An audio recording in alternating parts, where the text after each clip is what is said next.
여러분, 성경을 읽을수록 좀 느껴지는 거 있잖아요. 성경을 창작이라고 얘기하는 사람들이 참 많아요. 여러분, 심지어 신학을 가르치는 교수들 중에도 성경을 사실, 팩트로 보는 사람들이 그렇게 많지 않습니다. 놀라운 일이에요, 이게. 팩트로 보는 사람들이 그렇게 없어요. 그래서 가르침으로 여겨요. 가르침으로. 그래서 그때 사람들의 신앙에 대해서 얘기하고 있는 게 성경이다. 이렇게 얘기하거든요. 그러니까 그 시대 사람들이 가졌던 신관에 대해서 기록한 책이다. 이렇게 얘기를 하면은 이 시대 사람들은 전혀 다른 생각을 가질 수 있다라는 부분에 대한 문이 열리는 거죠. 여러분, 그러면 성경이 사실이라는 게 없어져 버리죠. 근데 그렇게 얘기하는 사람은 아무리 봐도요, 성경을 안 읽는 사람들 같아요. 가만히 보면. 성경을 읽을수록 정말 느끼는 게 이건 인간이 창작할 수가 없겠다. 이런 생각이 진짜 많이 들어요. 여러분, 성경 사랑하시기 바랍니다. 할렐루야. 여러분, 성경 사랑하세요. 그러면은요, 말씀이 우리를 지킵니다. 말씀이 우리를 지켜요. 나중에 주님 앞에 딱 가서 서면은요, 성경이 나의 지나온 삶을 해석할 거예요. 여러분, 이 순간이 비극인 사람이 있고 이 순간이 기쁨인 사람이 있습니다. 알겠죠? 지금은 우리가 성경을 해석하는 듯 느껴지거든요. 천만의 말씀. 그 순간이 되면 성경 말씀이 내 삶을 해석할 거예요. 그래서 내가 어떻게 살았는지를 정확하게 얘기해 줄 거예요. 그때는 천만금을 가지고 와서 천국을 사려 해도 살 수가 없을 거예요. 목숨처럼 아끼면서 일해서 돈 벌었던 그 돈 다 쏟아서 천국을 살려고 할 거예요. 우리 교회 주일학교 애들도 가는 천국을 세상 최고의 부자가 살려고 할 거예요. 하지만 가엾게도 살 수 없을 거예요. 이것처럼 비참한 일이 없어요. 그래서 주님께서 말씀하셨어요.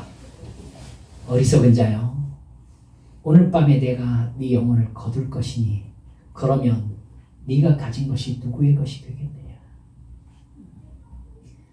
여러분, 그날을 준비하는 믿음의 성도들 되시길 주님의 이름으로 축원합니다. 여러분, 그날 준비가 돼 있어야 돼요. 예수 믿는 사람들은 언제든지 주님 얼굴을 뵐 준비가 돼 있어야 돼요. 돼 있어요. 이게 간단한 문제가 아니에요. 저는 이렇게 주식 이런 투자하는 이런 걸 솔직히 말해서 전혀 모릅니다. 그래서 그게 뭔지를 한번 알아보려고 제가 인터넷을 뒤져봤어요. 포기했습니다. 돈이 있는 것이 아니라 도대체 뭐라서 이렇게 매달리는가 하고 개념을 이해하려고 이렇게 몇 번을 봐도 모르겠더라고요. 이게 개념, 진짜 무슨 개념만 있지 어떻게 해야 되는 건지에 대해서 전혀 감을 못 잡겠더라고요. 그런데 그걸 그렇게 잘 알아요. 그렇게 잘 알아. 우리 권사님 나이신 분들도 그렇게 공부해가지고 박사들이에요. 여러분, 예수님에 대해서 그렇게 공부하는 사람이 있나 하는 생각이 저는 들어요. 여기에 지금 돈 정도가 달려있는 게 아니라 영원한 생명이 달려있어요. 그런데 이 성경 말씀을 알려고 하지 않아요. 하나님께 별로 관심이 없어요. 영생에는 더 관심이 없어요. 우리 한빛 성도들 그러지 않으셨으면 좋겠습니다. 여러분, 믿음의 결과는 뭐예요? 영생이에요. 예수 믿는 것의 끝은 뭐예요? 천국이에요. 천국이에요. 여러분, 이렇게 심각하게 성경에서 이야기할 때에는요, 여기를 쉽게 들어갈 수 없다는 것이 확실해요. 예수님 내 구주 나는 믿습니다. 이러면 천국 갈 걸로 생각하세요? 그럼 저는 절대 신학 안 했고요. 절대 이런 식으로 신앙생활 하지 않았어요. 정말이에요. 그렇게 쉽게 천국 갈 것 같으면은 저처럼 세상에서 즐겁고 재미있게 살면서 천국 갈 사람 아마 드물걸요. 여러분, 하나님의 약점을 잡고 늘어져서 천국을 일단 얻었다라고 생각하지 마세요. 그날에 말씀이 내가 살아온 나를 해석할 때 믿음의 흔적이 보이지 않으면 주님께서는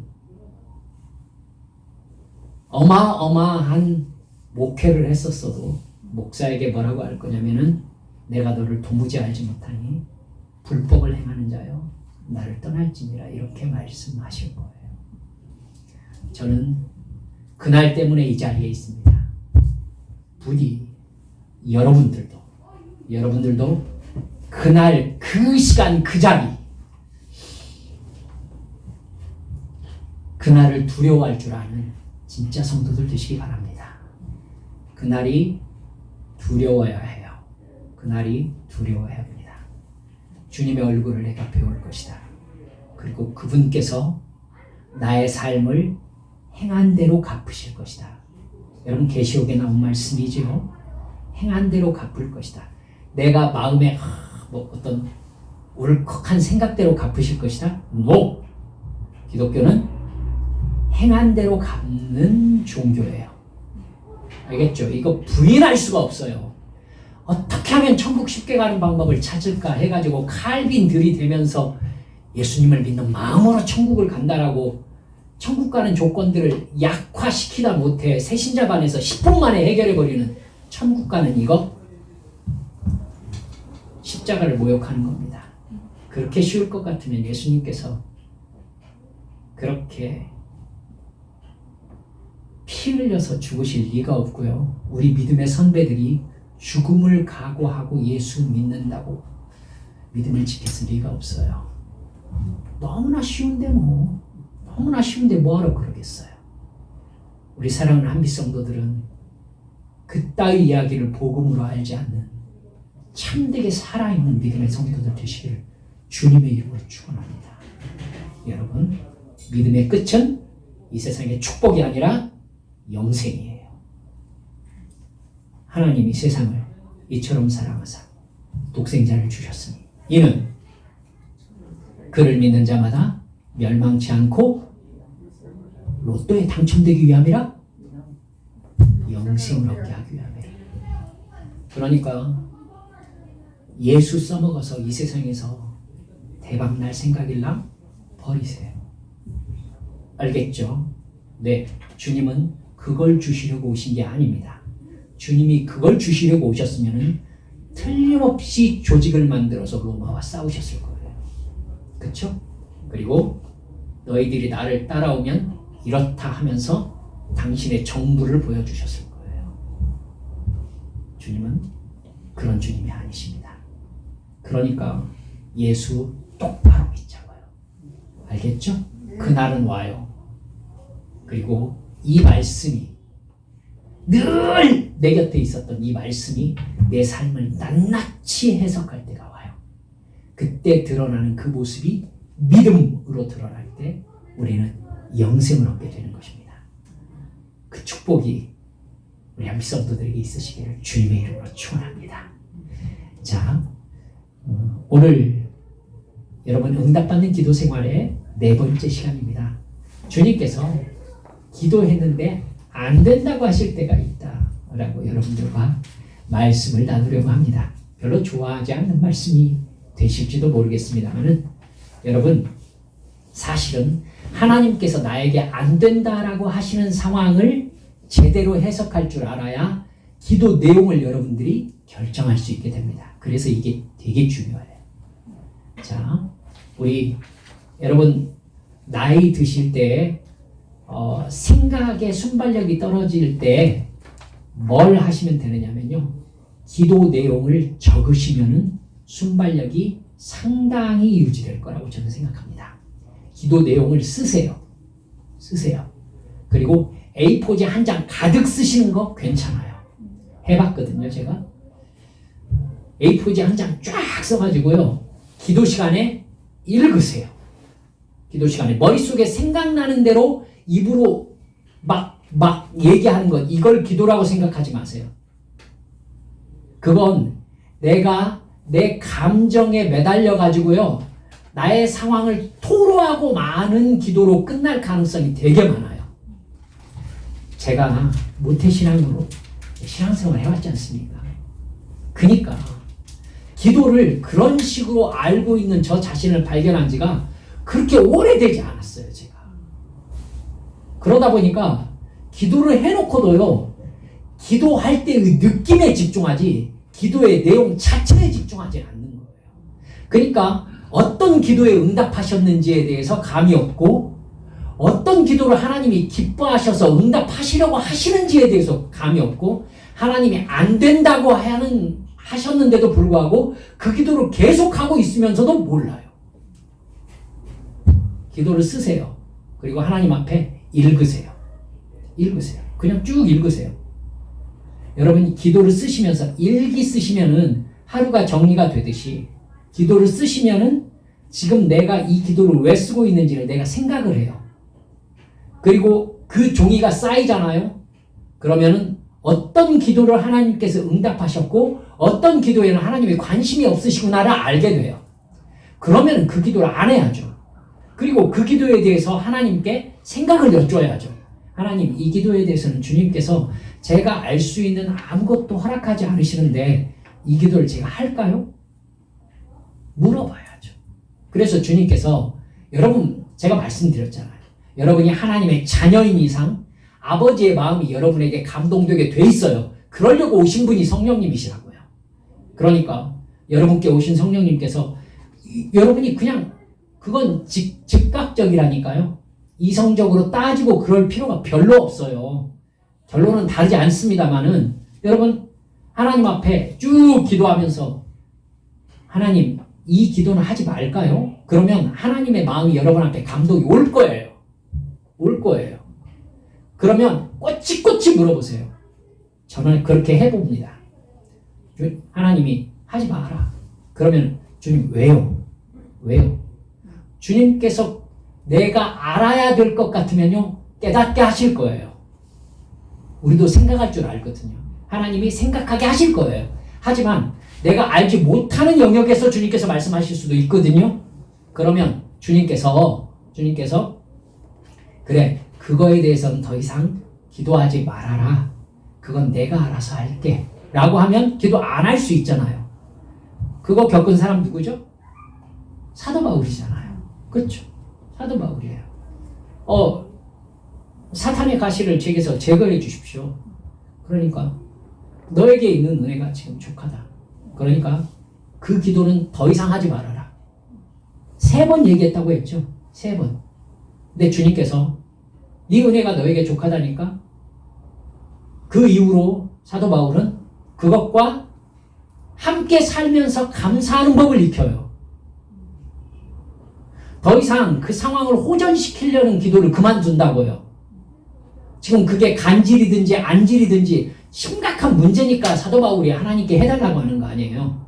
그런데 하나님께서 그거 그만해. 그러니까 그 다음부터는요, 왜 이러십니까? 이게 아니라 그렇게 사는 방법을 익히는 거죠. 이게 믿음이에요. 알겠죠? 이게 믿음이에요. 이게 순종이에요. 여러분, 이렇게 해서 여러분과 하나님과의 관계에서 할 이야기와 하지 않아도 되는 이야기를 관리해 가세요. 그래야 실제로 내 곁에 계시는 하나님과 여러분이 교통하며 사는 증거가 되는 거예요, 기도가. 기도를 그렇게 실제적으로 하셔야지, 기도의 분위기를 느끼려고 기도하시면 안 된다고요.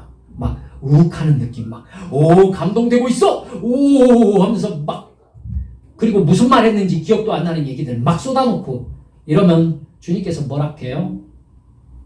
그걸 중언부언이라고 해요. 말을 많이 하여 들어주실 줄 생각하느니라. 그러시잖아요. 그렇죠? 여러분, 기도를 그러니까 쓰는 거 좋아요. 좋아요. 써서 읽으세요. 주님, 이렇게 하면서 그대로 써서 읽어요. 제가 그렇게 해봅니다. 그렇게 써서 읽으세요. 유창하게 할 필요가 없어요. 유창하게. 제 아이들이 저한테 돈 달라고 하면서 유창한 말로 저를 설득시킨 적은 한 번도 없습니다. 그럼에도 불구하고 훌륭하게 제 호주머니를 털어갑니다. 여러분, 제 아들이기 때문에, 제 딸이기 때문에 그래요. 그렇죠? 여러분, 똑같아요. 사람도 그러는데 하나님 안 그러십니까? 말로 하나님을 설득하려고 하지 마세요. 이미 사랑은 전제되어 있어요.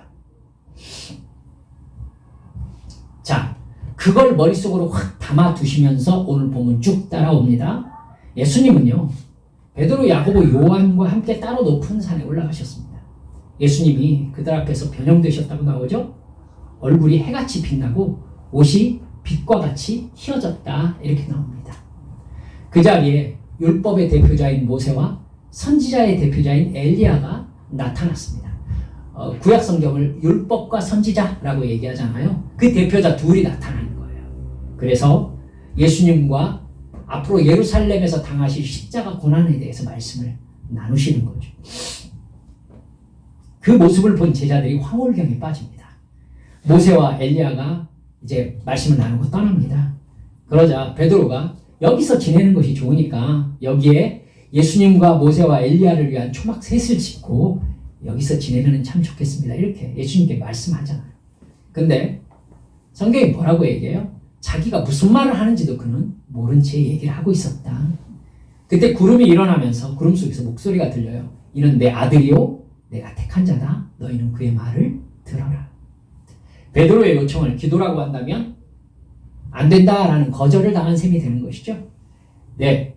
그래서 하나님이 우리의 기도에 대해서 안 된다라고 거절할 때가 언제인지 오늘은 한번 딱 정리해보자 라고 여러분과 말씀을 나눠보는 것입니다. 첫 번째, 기도의 내용이 잘못된 것이라면 하나님께서 안 된다고 하십니다. 내용이 잘못됐다면. 제자들의 요청을 예수님이 똑같이 거절하신 적이 또 한 번 있었습니다. 마가복음 10장 35절부터 보면요, 세베대의 두 아들이 누굽니까? 야고보와 요한이죠. 야고보와 요한이 예수님에게 청탁을 해요. 예수님이 권력을 가지시게 된다면 우리 둘을 예수님의 좌우편에 앉게 해주십시오. 이렇게 청탁한다고요. 그러자 예수님이 너희들은 너희들이 무엇을 구하고 있는지도 모르고 있다. 지금 오늘 본문에서 베드로가 자기가 무슨 말을 하고 있는지도 모르고 있다라는 개념하고 똑같은 거예요, 지금. 그러면서 누구든지 으뜸이 되고자 하는 사람은 모든 사람의 종이 되어야 한다. 이렇게 말씀하시면서 그들의 요청을 거절하십니다. 이 제자들과 예수님의 기준이 완전히 다른 거예요. 특히 요한과 야고보의 요청은 이기적일 뿐만 아니라 세상에 속한 욕망을 충족시키는 생각으로서 죄였습니다. 죄. 예수님은 그 두 제자들을 사랑하시기 때문에 그 요구를 들어주실 수 없었습니다. 그걸 들어주신다는 것은 세상의 원칙을 가지고서 예수님이 움직이신다는 얘기가 돼버리니까요. 즉 예수님이 군사적인 정치적인 나라를 이루고 싶어 한다는 얘기가 돼버리잖아요. 전혀 말이 안 되는 얘기였죠. 아마 여러분 야고보와 요한, 여러분 이 야고보가 가장 처음 순교당한 예수님의 제자입니다. 사도행전에서 순교당하는 모습이 나오죠.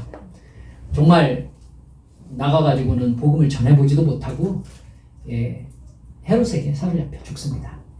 그래서 사람들이 좋아하는 걸 보고 그 헤롯이 베드로, 야고보, 요한 제자들 막 다 잡아다가 가둔 적이 있었잖아요. 그때 천사들이 제자들을 감옥에서 빼는 것을 볼 수 있죠.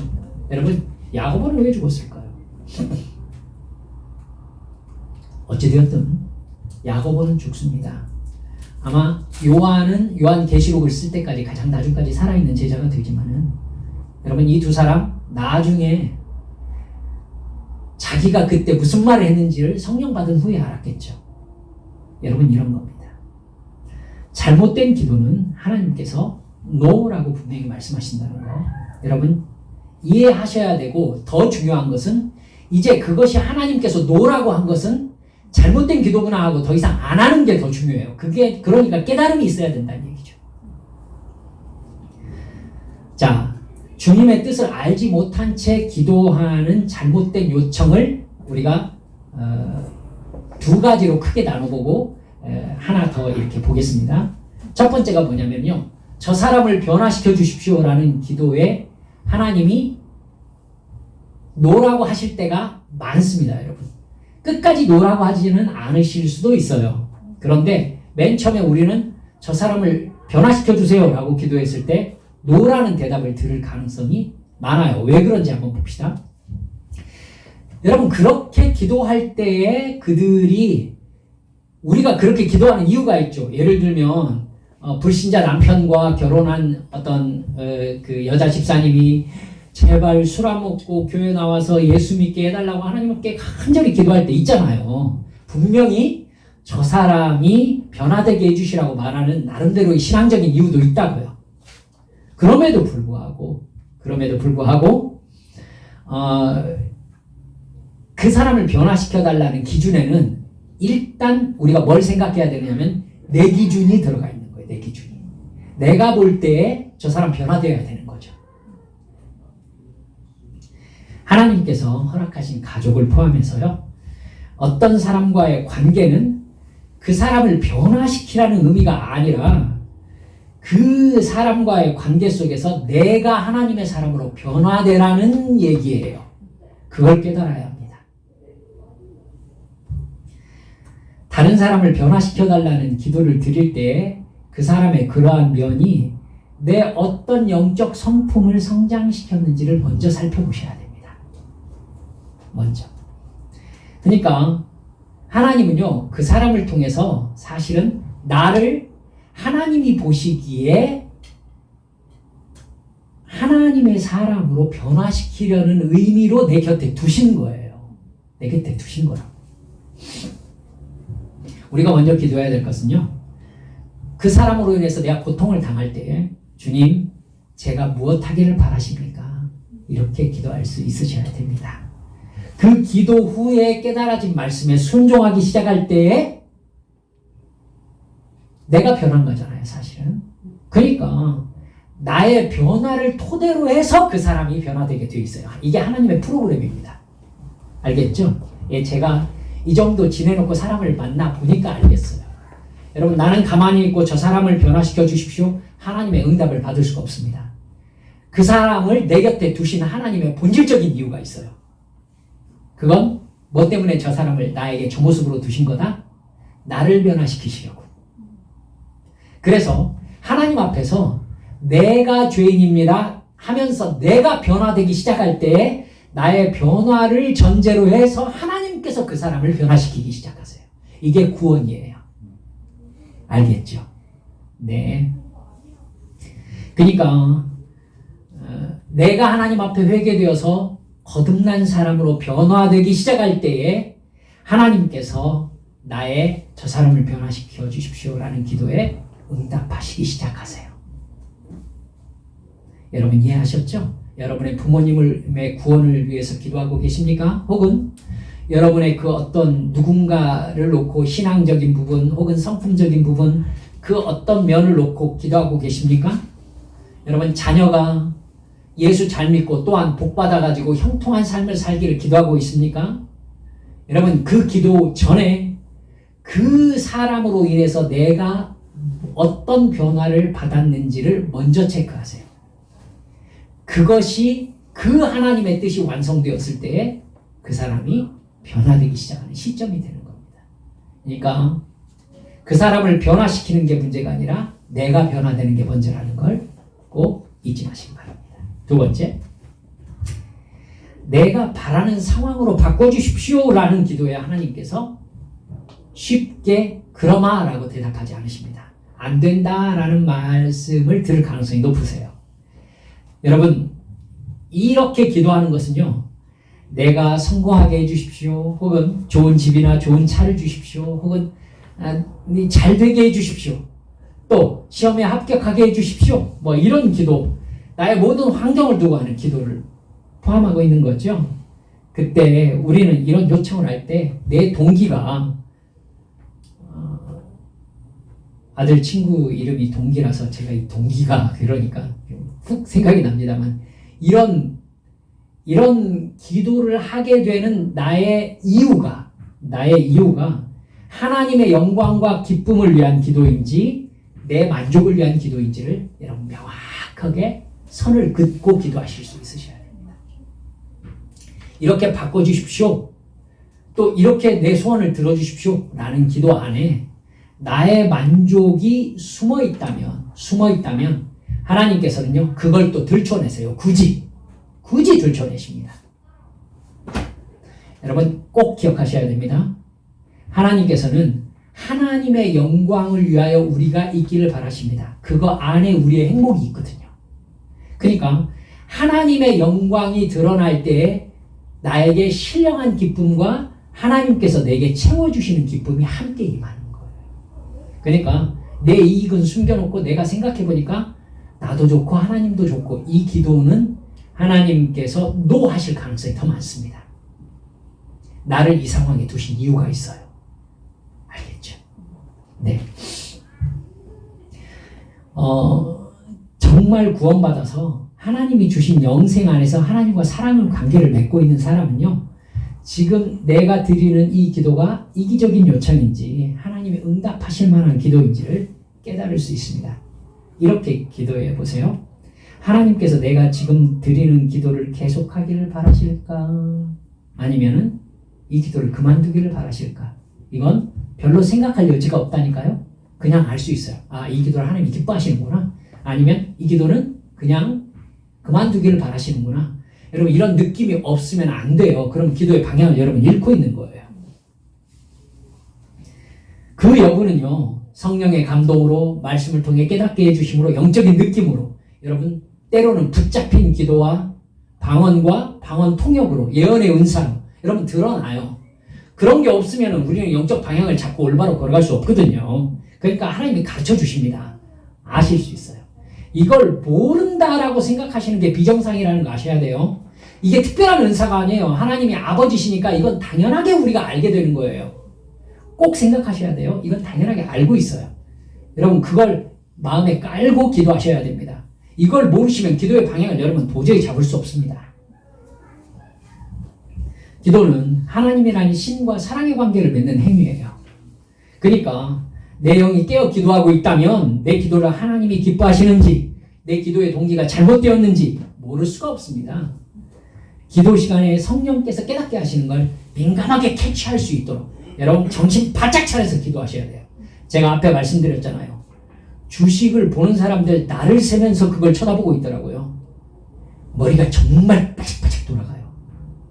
그런데 영생에 대해서 얘기하는데 이보다 더 어려운 것도 그럼 공부해서 알아야죠. 그럼 그거 당연한 거 아니에요? 그렇죠? 예. 야베스의 기도 유명합니다. 내게 복을 주시려거든 나의 지역을 넓혀주시고 나를 도와주셔서 환난을 벗어나 나에게 근심이 없게 하여 주옵소서. 이렇게 기도했죠. 그리고 하나님께서 그의 기도에 응답해 주셨다. 역대상 4장 10절 말씀입니다. 근데 이런 기도를 해가지고 성공해라 라고 책이 몇 권이나 나왔어요. 여러분 야베스의 기도라는 책 읽으셨어요? 네. 하지만은 여러분 똑바로 기억하셔야 돼요. 야베스의 기도를 하나님이 왜 응답해 주셨는지 성경은 아무 말도 하지 않고 있어요. 그래가지고 야베스의 이름의 뜻이 무엇이다 그 앞뒤 내용을 보면서 내가 수고로이 나았다 뭐 이러면서 그냥 별 해석을 하려고 애를 써요. 왜요? 어떻게 해서든지 야베스가 그렇게 복받은 이유를 캐내가지고는 나도 받고 싶으니까. 하지만 여러분 분명히 이야기하세요. 야베스의 기도를 하나님이 왜 응답하셨는지 모릅니다. 성경에 나와 있지 않아요. 자, 한 칸 더 가봅시다. 히스기야는 간절히 기도해가지고 너 정리해라. 너 죽을 거야. 이렇게 얘기하셨잖아요. 그때 눈물로 하나님 앞에 살려주십시오 하고 기도해서 하나님께서 그에게 15년의 수환을 연장해 주셨다. 이렇게 우리는 성경에서 보았습니다. 여러분, 그래서 또 히스기야의 기도라는 책들이 몇 권 또 나왔습니다. 근데 또 분명히 얘기 드려야 될 것은 하나님께서 왜 히스기야의 살려달라는 기도를 왜 응답하셨는지, 그리고 왜 그게 15년이었는지 그걸 설명하고 있는 부분은 없습니다, 여러분. 저는 뒤로 가서 만약에 히스기야가 뒤로 되어질 일들을 보았다면은 자기가 15년 사는 것이 복이었을까라고 나는 생각할 만하다라고 생각을 합니다, 여러분. 왜냐하면 그 15년 동안에 낳은 아들이 누군지 압니까? 이스라엘 역사에서 가장 악한 왕으로 기록된 므낫세입니다. 므낫세가 8살 때 왕위에 올랐어요. 그러면 연장받은 15년 동안에 낳은 아들이란 얘기죠. 므낫세는요, 이스라엘 역사에서 없는 것이 나았을 왕이에요. 그래서 그게 바른 기도였을까라는 생각이 저는 솔직히 듭니다. 그게 바른 기도였을까? 히스기야의 우리 천국 가서 여쭤봅시다. 아마 두고두고 지금까지도 통탄할 만한 일이 자기 아들 므낫세에 관한 이야기일 거예요. 틀림없어요. 제 아들을 낳았는데 제 아들이 므낫세 같은 사람이 된다? 와, 정말 힘들 거예요, 마음이. 그렇죠?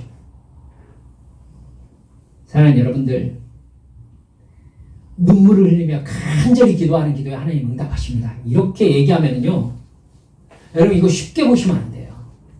그 간절히가 얼만큼이에요? 기준이 어디냐고. 누구의 눈물, 눈물 몇 밀리리터? 또 태도는 어떻게 해서든지 엘리야처럼 머리를 무릎에다 집어넣고, 여러분 지금 편집사님은 절대 못 넣어요. 절대 못 넣어요. 머리를 무릎 사이에 넣고 무릎 꿇고 기도 가능할 것 같아요? 안 돼. 그래가지고 나중에 하나님 왜 기도에 응답하지 않으셨냐면 네 머리가 무릎으로 안 들어갔기 때문이다. 이러면 억울할 거 아니에요. 도대체 기준이 뭐냐고, 간절히의 기준이. 여러분, 이 간절히의 이 라인 안에는요, 죄송합니다. 목사가 자기 뜻대로 얼마든지 확장해가지고 자기 이득을 끼워 넣을 수 있는 기준을 그 안에 넣을 수 있어요. 간절히가 뭔지 압니까? 교회에 적어도 500만 원은 낼 수 있는 간절함이 있어야 될 거 아닙니까? 라는 설교를 제가 들었다고. 그 간절히 안에 얼마나 많은 조건을 끼워 넣을 수 있는지 아세요? 그래서 기독교가 사이비가 되는 겁니다. 알겠습니까? 모르는 거 모른다고 해야지. 여러분, 성경이 말하는 기도 샘플이 우리에게 말하고자 하는 것은요, 하나님이 어떤 사람에게 어떤 하나님이 되어주셨는지에 대한 설명이에요. 그 기도와 응답이 말하는 그 사람과 하나님의 영적 관계의 종류와 그 깊이를 여러분 볼 수 있으면 되는 겁니다. 기도의 목적은 내가 바라는 응답이 아니라 뭐기 때문에? 하나님과의 사랑의 관계이기 때문에. 하나님의 뜻에 응답하고 순종하기 위해서 하나님의 뜻을 성령의 감동하심으로 듣는 것이 가장 행복한 기도 생활입니다. 그것이 그의 나라와 그의 의를 구하는 것이고, 이 모든 것이 나에게 있어야 할 것을 알고 하나님 앞에 구하는 기도인 거예요. 하나님께서는 우리가 필요한 것 다 알고 계시잖아요. 그러니까 하나님이 하라는 기도 하면은 하나님께서 나머지 주시겠다고 하셨잖아요. 그 말 여러분 믿어요? 못 믿어요? 믿잖아요. 그러면 하나님이 하라시는 기도만 하면 되죠. 필요한 것 하나님이 다 아신다고 하셨습니다. 할렐루야. 기도는 본질적으로 1대1의 하나님과의 관계의 이야기이기 때문에요, 공식화, 일반화 할 수가 없어요. 여러분 저를 보세요. 예수님께서 그렇기 때문에 비유를 많이 말씀하신 거예요. 관계는요, 특정하게 법칙으로 얘기할 수가 없어요. 관계는 법칙이 아니잖아요. 그렇죠? 그러니까 비유로 말씀하실 수밖에 없는 거예요. 비유로. 깨달으라고. 여러분, 욥기 보셨죠? 여러분, 욥의 친구, 욥의 세 친구들이 이야기하는 이야기들, 여러분, 욥의 세 친구가 이야기하는 이야기들 틀렸습니까? 맞았습니까? 맞는 얘기도 있고 틀린 얘기도 있나요? 그나요? 첫 번에는 맞았는데 나중에는 틀렸어요. 나중엔 틀렸어요? 교만하고 맨 뒤에 엘리바스는 네, 좀 친구를. 맞았나? 여러분, 꼭 생각하셔야 됩니다. 이거에 대해서 하나님께서 맨 나중에 뭐라고 하셨느냐면, 나에 대해서 이야기한 것이 욥은 맞았고 너희는 틀렸다, 이렇게 얘기했어. 자, 그럼 무슨 뜻이냐면요, 하나님이 어느 관점으로 지금 친구들의 말을 얘기하시는지를 여러분 캐치하셔야 돼요. 뭐가 잘못됐죠? 친구들의 말은요, 선과 악에 대해서 분명히 지금 얘기하고 있잖아요. 그런데도 하나님은 욥의 친구들의 말을 틀렸다고 말씀하셨어요. 그러니까 너희들이 하는 말은 내 종 욥의 말과 같이 옳지 못하였다. 이게 정확한 표현입니다. 하나님 무슨 생각하고 계신 거죠? 너희들이 알고 있는 하나님과는 기계적 하나님이다. 선에 대해서 하나님은 이렇게 반응하게 되어 있어. 악에 대해서 하나님이 이렇게 반응하게 되어 있어. 이게 욥기의 핵심이에요. 기계적 하나님이 완전히 틀렸다고 말하기는 어렵지 않습니까? 이렇게 말할 사람이 있을지도 모르지만, 여러분, 기계적 하나님은 하나님이 인격이시라는 것을 완전히 무시하고 하는 소리예요. 그렇기 때문에 욥의 친구들은 하나님을 자기의 선한 행위로 복을 토해내게 길들일 수 있는 하나님을 얘기하고 있는 거예요. 이해가 가시죠? 여러분, 욥의 세 친구들처럼 하나님을 이해하면 하나님을 길들일 수 있어요. 복을 내놓는 하나님으로 훈련시킬 수 있어요. 하나님을. 그렇기 때문에 잘못된 거예요. 아시겠죠? 관계의 하나님, 인격의 하나님이 삭제된 하나님관이에요. 그래서 틀렸어요. 알겠죠? 근데 정말 많은 교회 다니는 사람들이 이런 식으로 기계적 하나님을 이해하고 있어요. 기계적 하나님으로. 그래가지고는 뭐 고난을 당하면 이러니까 고난당하지. 그 사람이 잘 된다면 틀림없이 그 사람이 잘못한 것이 있음에도 불구하고 이걸 잘했으니까 복받았지. 이렇게 해가지고 기계적 선을 긋고 싶어 해요. 절대 그런 하나님이 아니세요. 알겠죠? 그 시점으로 사도 바울을 보세요. 그러면 인생 전체가 부당함으로 가득 찬 사람이에요. 하나님은 사도 바울에게 왜 그러셨대? 알 수가 없죠. 알 수가 없어요. 야고보는 왜 맨 처음에 죽었대? 알 수가 없어요. 알 수가 없어요. 여러분, 해석할 수 없는 게 너무너무 많아져요. 그래서 여러분, 욥의 세 친구들은 욥의 고난을 끝내 해석해내지 못했어요. 욥은 욥의 세 친구들이 말하는 죄를 짓지 않았어요. 그렇죠? 해석해내지 못해요. 왜? 하나님은 인격의 하나님, 전지전능하신 하나님, 관계의 하나님이시기 때문에 그래요. 그래서 하나님은 어떠한 틀 안에 집어넣고 이게 하나님이다라고 얘기할 수가 없어요. 그럼 어떻게 해야 하나님을 믿을 수 있죠? 만나는 방법밖에 없는 거예요. 만나는 방법밖에. 살아계신 신이시니까. 그죠? 천국 가기 쉽겠어요? 어렵겠어요? 어려워요.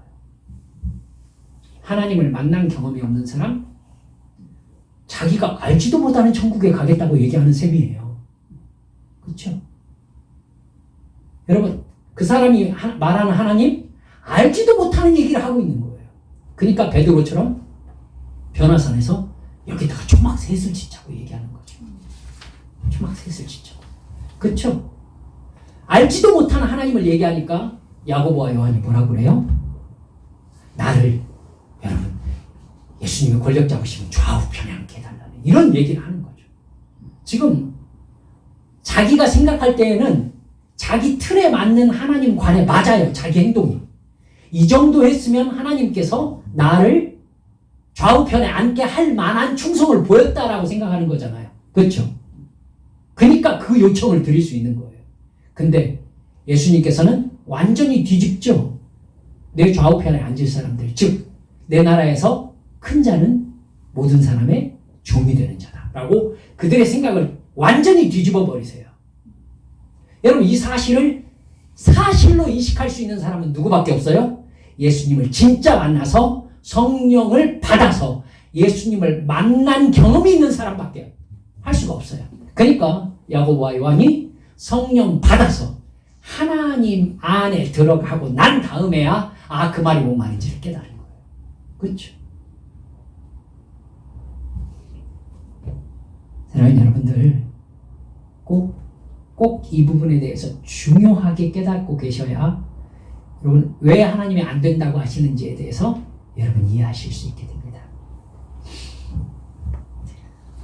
제가 정리해놨으니까 한번 보실까요? 그것을 자꾸 시도하는 사람은요 욥의 친구들처럼 하나님을 선과 악에 대한 기계적 반응을 하는 하나님으로 길들여서 내 이익에 이용하려는 시도라고요. 기도의 응답은 신비입니다. 여러분 신비주의가 아닌 거 아시겠죠? 기도의 응답은요 신과의 관계 속에서 나타나는 신비예요. 영적 감각이 하나님의 거부를 느낀다면 안 된다고 말씀하시는 거예요. 그 이유를 도무지 알 수 없다면은 내가 이해할 수 없는 영역까지 보고 계시고 그 결과 나를 사랑하시는 자녀 이런 나에게 가장 좋은 것으로 주시는 하나님의 사랑을 그냥 믿으세요. 그냥 하나님과의 관계에서 일어나는 일은요 이성적 명확성이 부족할 때가 많습니다. 왜 야고보 사도는 제자 중에 가장 먼저 헤로도 왕에게 참수당했을까요? 바울 사도는 죽음으로 데려가는 하나님의 인도하심에 사도행전 뒷부분 보세요. 기꺼이 순종해서 로마까지 가잖아요.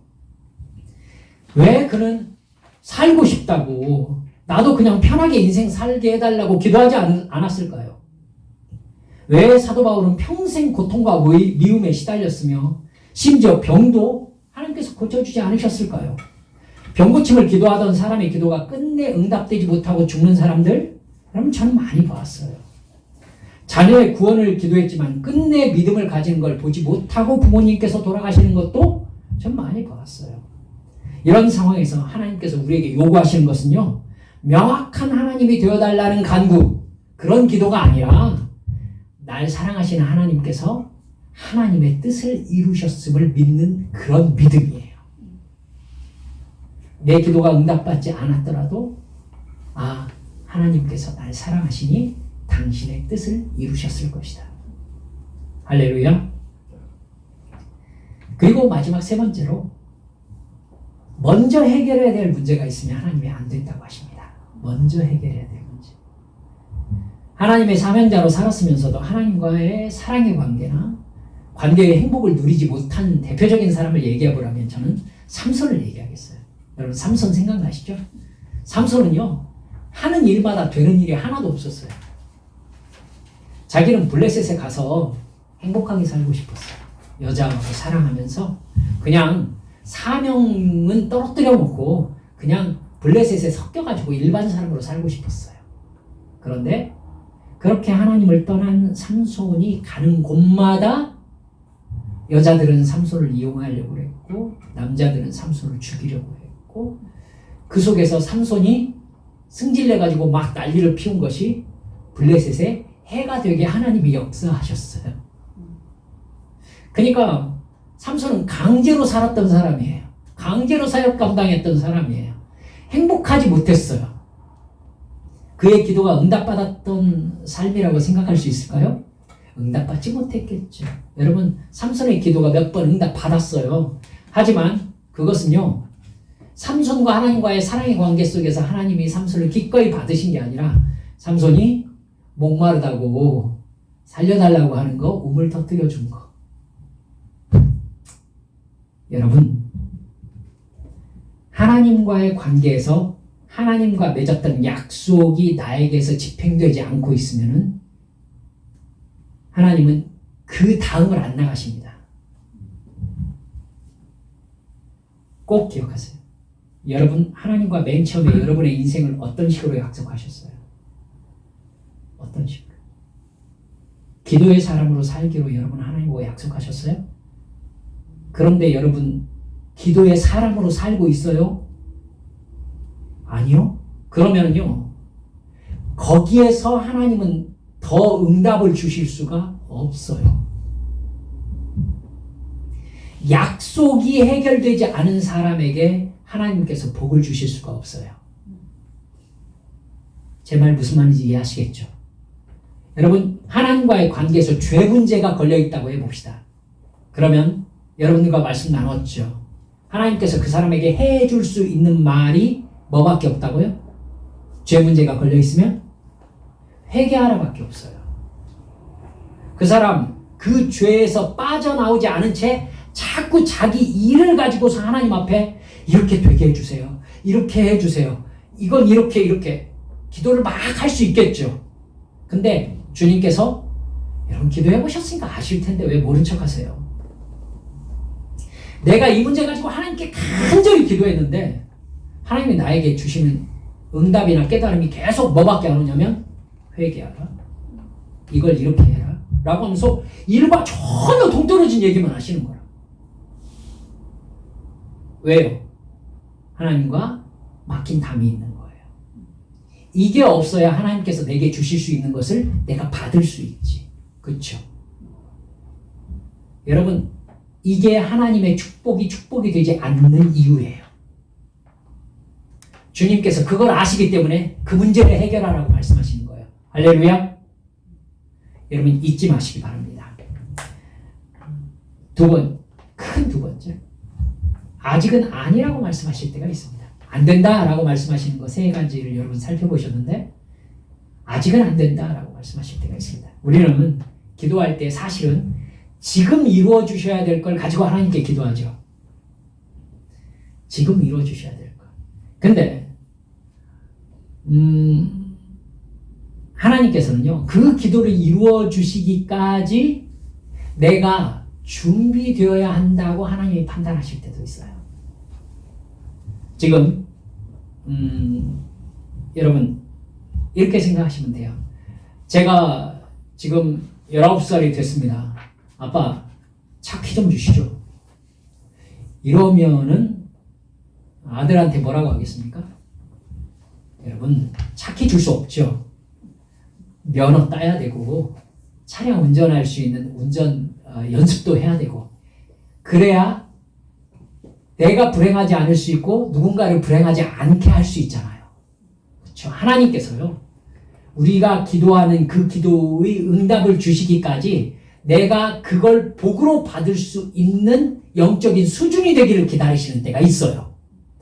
이게 그 수준이 되지 않는 사람이 있습니다. 그러면 그 복은 그의 것이 될 수 없습니다.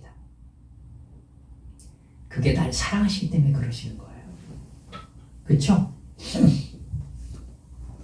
응답의 때는 하나님이 결정하시고 그때가 가장 옳다는 것을 여러분 늘 기억하시기 바랍니다.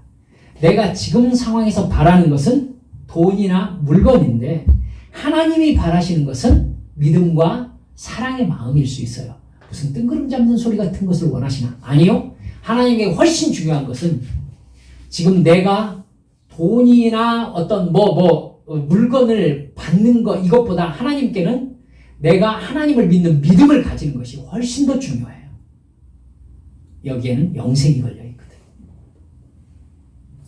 안 된다는 말씀이 아니라 영적으로 더 성장해야 된다는 말씀입니다. 내가 간구하는 것을 지금 받았을 때 그것이 죄와 저주의 문을 함께 여는 것이 될 수 있어요. 이 사람한테 돈을 줬는데 틀림없이 이 사람은 그 돈을 가지고 죄를 짓는 사람이야. 그럼 하나님께서 그 돈을 주실 수 없는 거죠. 그 돈을 가지고 하나님께 영광 돌려드리면서 겸손히 하나님을 섬기려는 영적인 준비가 되었을 때 하나님이 그에게 부어주시는 거 아니겠습니까? 할렐루야. 그래야 복이죠. 내가 그걸 받아서 탕자처럼 죄를 짓는다면 하나님께서 그걸 주시는 것이 오히려 저주죠. 하나님은 아직 아니라는 마음에 감동을 주실 때에는요, 길게 보았을 때에 하나님께서 더 크고 많은 것을 작정하셨을 때에 미루시기도 해요. 여러분, 다윗과 요셉 보셨죠? 그 사람들 10년 정도로 보여요. 사울에게 10년 동안 다윗이 쫓겼고요. 요셉은 10년 정도 감옥에 갇혀 있었어요. 얼마나 오래 기도했을까요? 많이 기도했을 거예요. 하지만 그들이 처음부터 기도하기 시작했다고 볼 때 그들의 기도 응답이 몇 년 연기된 거예요? 10년 연기된 거잖아요. 10년 동안 응답하지 않으셨어요. 나를 이 상황에서 구해달라는 기도가. 즉 하나님이 아직은 아니다 라고 말씀하신 거죠. 왜 그러신 거예요? 그 일들을 통해서 요셉을 이집트의 총리로 만드시기 위해서 다윗을 이스라엘의 왕으로 세우시기 위한 영적 자질을 준비시키신 거잖아요. 그렇죠? 이렇게 나의 기도에 기다려라 라고 얘기하실 때에는요, 하나님이 멀리 바라보시면서 하고 계시는 생각도 들어있다는 것. 오늘은 여러분, 하나님께서 안 된다고 하실 때를 중심으로 해서 기도를 파악해 보았습니다. 여러분, 기도는 요약해 보면 하나님과 우리와의 사랑의 관계입니다. 이 부분을 뛰어넘어서 하나님을 규격화, 공식화 시켜가지고 하나님이 가지고 있는 것을 내게로 가져오는 것을 기도의 응답이라고 생각하시면 안 돼요. 믿음의 끝은 뭐다? 영생이다. 믿음으로 유익을 얻으려고 하지 마세요. 유익을 얻으려고 하지 마시고 믿음으로 주님을 사랑하려고 하세요. 그러면 주님께서 내게 필요한 것은 미리 챙겨두고 계시다는 것을 여러분 깨닫으실 것입니다. 이 믿음 가지고 일주일 승리하시기를 주님의 이름으로 축원합니다. 함께 기도합시다.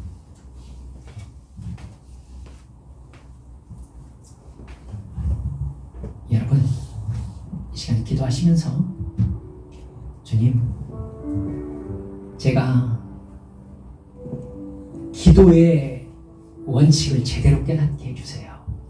하나님께서 나와 기도를 통해 뭔가를 주고받고 하시기보다 사랑의 관계를 나누고 싶어 하신다는 것을 제가 깨닫고 기도 자리로 들어가게 해주세요. 간단하게 우리 주님 앞에 그 기도만 하나님 앞에 드리겠습니다. 함께 기도하시겠습니다. 기도. 아버지